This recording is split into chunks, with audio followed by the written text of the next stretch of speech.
It's the agreement between scientists on a specific topic. This relates to climate change because scientists agree that climate change is happening and it's alarming. Peer review. Peer review happens when people look over your paper and a scientific or academic issue who's also work in the same field. How this connects to climate change? Because scientists are always reviewing each other's data and information to see their calculations compared to present and the past. Weather is the state of the atmosphere currently. And climate change is affecting the overall weather over a period of time, and that's a change in climate. Climate is how a region's weather is normally throughout the year. And long-term trends are a sustained change in data over a long period of time. And whereas short-term fluctuations would be like irregular changes that are over a short period of time. For example, a week.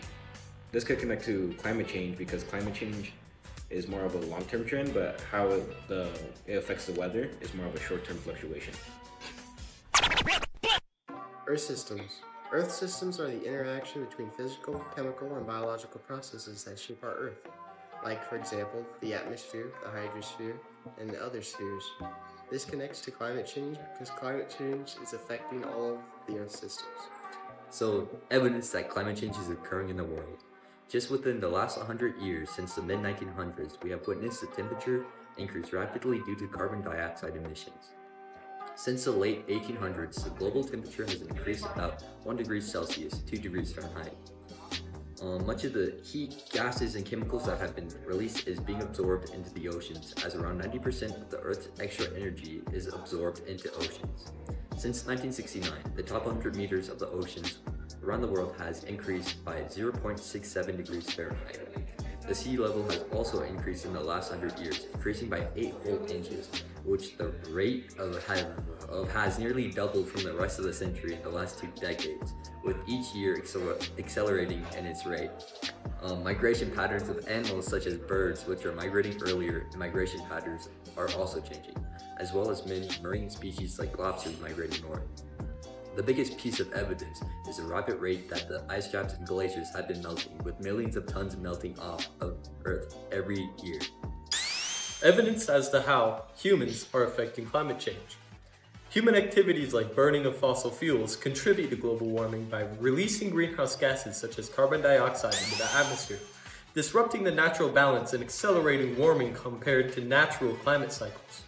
These acts significantly amplify the greenhouse effect, leading to a more rapid increase in global temperature than naturally occurring processes. Climate change is adding more nitrogen gas into the atmosphere and the water, which is projected to increase by 19% on average over the remainder of the century, where they planned that with climate change and the most severe rainfall is going to put more nitrogen into our water, and atmosphere from the farms and the manure being watered down by rainfall is just adding to climate change. Just like the nitrogen cycle, because of the increased rainfall and the changes in the weather, it puts more phosphorus into the water and atmosphere, but it's because of the large amount of cows and farming we're doing. Climate change is intensifying the water cycle. It's doing that by increasing the rate at which water evaporates and how much water vapor is in the air. But it can also increase the severity of droughts. We cause this by our CO2 emissions, use of fossil fuels, deforestation, and livestock farming. This changing climate is different from just natural heating or natural cooling because this is happening much quicker and also more severe. With it normally heating, it happens over a longer period of time and increases between 5 to 15 degrees Fahrenheit. But now it's becoming a more steady increase that isn't really slowing down.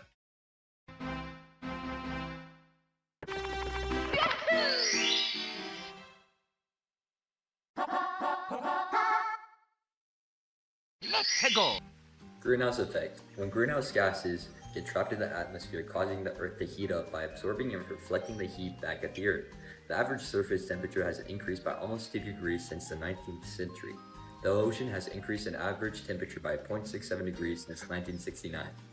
Greenland loses 279 billion tons of glaciers every year. Antarctica loses 148 tons.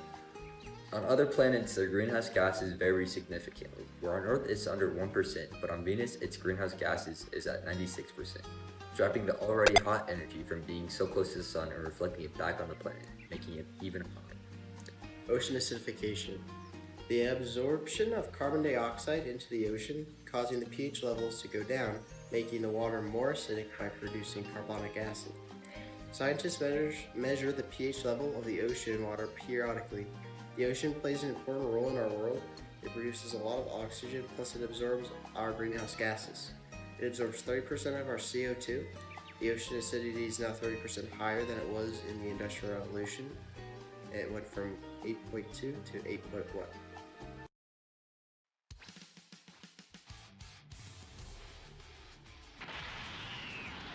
This'll be a good match. Our predictions for the future, if we don't do anything about climate change.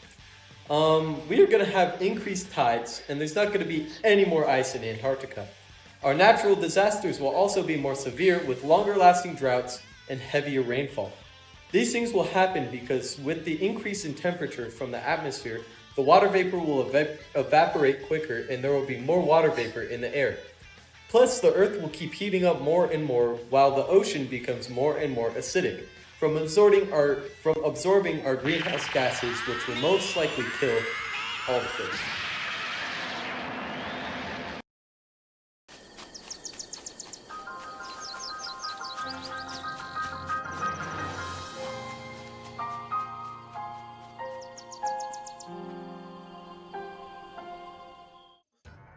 Our suggestion to mitigate the human impact on the climate in the future is that every government in the world will set up 3 tests. One test to see how smart you are in literature, math, and science. If you score high enough, you will be put into a job based on your skills and your smarts and your strengths. The second test is to test your physical prowess. The third test is to test your skills or your trades like welding, smithing, mechanics, electrical, etc. Only 50% of the people can pass these tests. If you don't pass the tests, you will get sent to the slaughterhouse. What? What? The test is based on a curve. We would also kill off all the cows, pigs, chickens, or farm animals that produce a large amount of CO2 emissions. This will cut back largely on CO2 emissions. We will also make every inventor in the world focus on making teleporters. So we would no longer need gas cars, and we would no longer need to mine lithium batteries.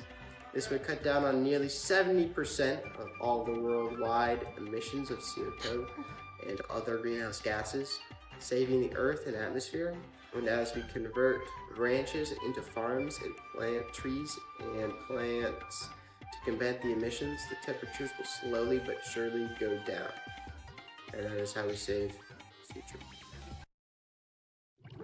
After researching this topic, I feel pretty confident about my expanded vocabulary and newfound knowledge on climate change.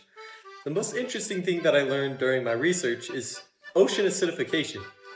The strength of this report are the research points, and I feel that the weaknesses of this report are just the repeated data points. We've said a lot of the same things a lot, and the odd phrasing to some things. And I feel that the most important source of information was nasa.gov. It is a reliable source because it is a government website, and it provides very good data about the Earth's climate, and I have no questions to be answered.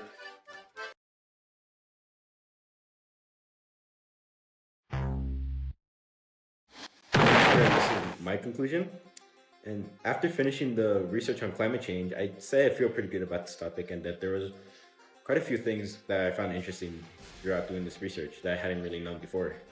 Like, obviously I knew climate change and everything, but I'd say like there's a lot of interesting things I found. Like, probably the most interesting thing was that there's around 279 million tons of ice caps melted each year for the past decade, which is honestly like a ludicrous amount to me. I didn't think that'd be possible.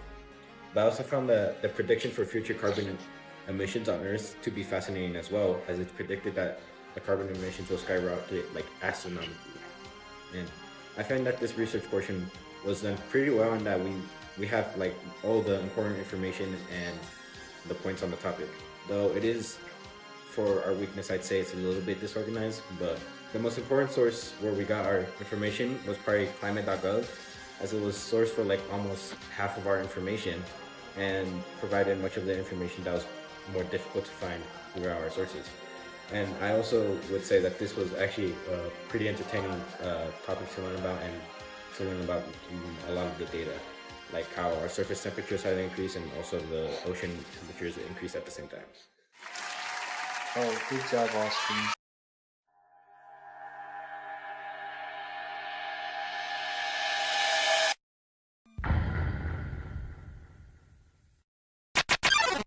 As this research project has come to a conclusion, I feel that there is a lot more to learn about this topic, and that we have just but scratched the surface.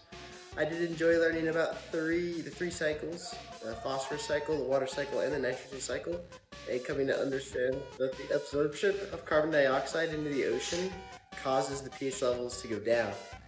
It also makes water more acidic by producing carbonic acid, which is a contributing factor in coral reef deaths. I believe that one of our strengths in our report is our suggestion to mitigate the human impact on the climate in the future. I really think that is a good idea and that we should implement it as soon as possible. I believe that one of our weaknesses is that we used cited sources more for different things, and we used facts for different things more than once. We use the same kind of information more than once. Looking at the data, it appears to me that the site that contributed the most information to our research and learning was indeed climate.gov.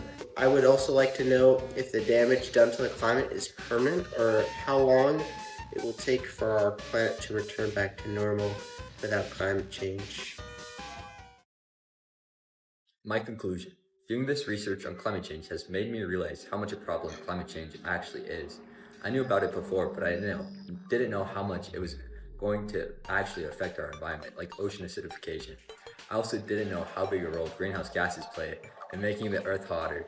I found it really interesting how the ocean absorbs CO2 creating carbonic acid.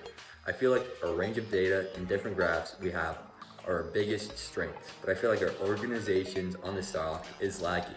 Also, I feel like we can add more information on some of the topics, so hopefully it will be better now.